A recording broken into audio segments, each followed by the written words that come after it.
Okay.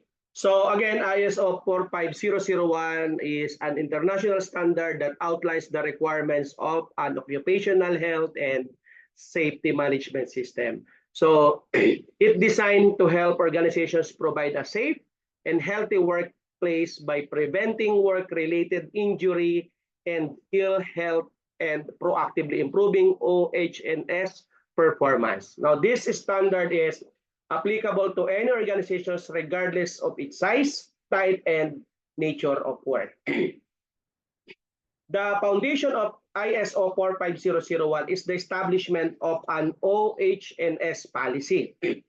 And this policy crafted by top management should reflect the organization's commitment to providing a safe working environment, complying with legal requirements, and continually improving the OH&S management system. So the policy must be communicated throughout the organizations and understood by all employees. So leadership and commitment from top management are essential for the successful implementation of ISO 45001.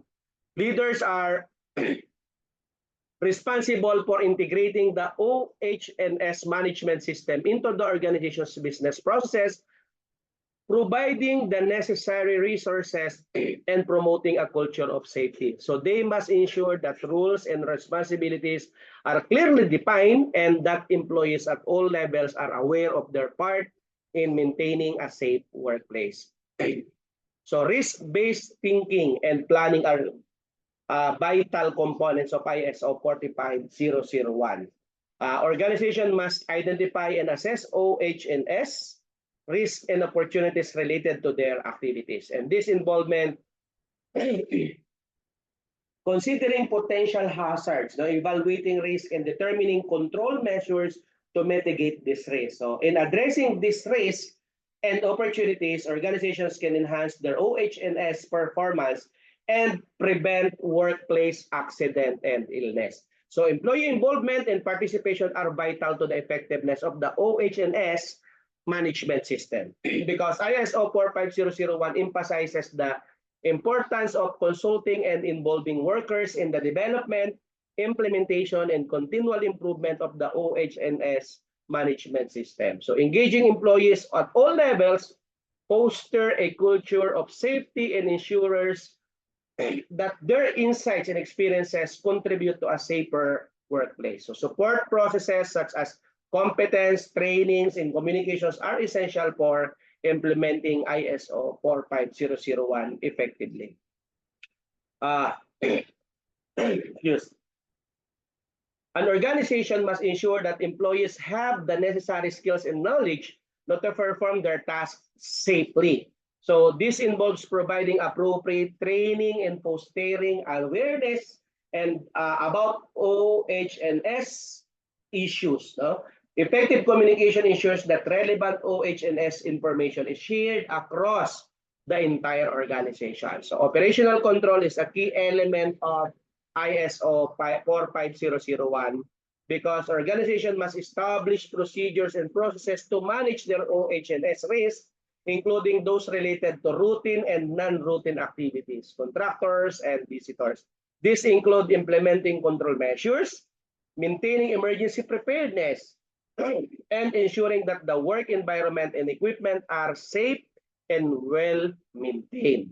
So performance evaluation is critical for the continual improvement of the OH&S management system. An organization must monitor, measure, and analyze OS&S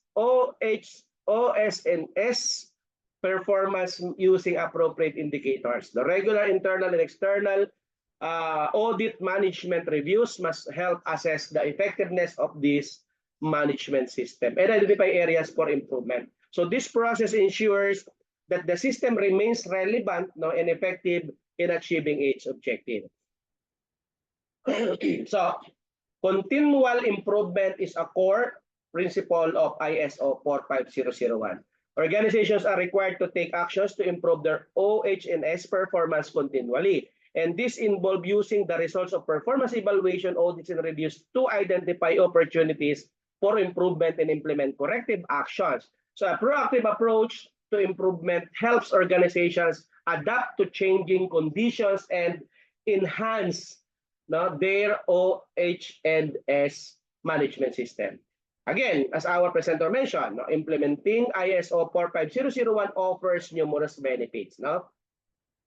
It helps organizations reduce workplace injuries and illnesses, improve employees' morale, and enhance productivity. Because compliance with legal and regulatory requirements is facilitated, reducing the risk of fines and legal action.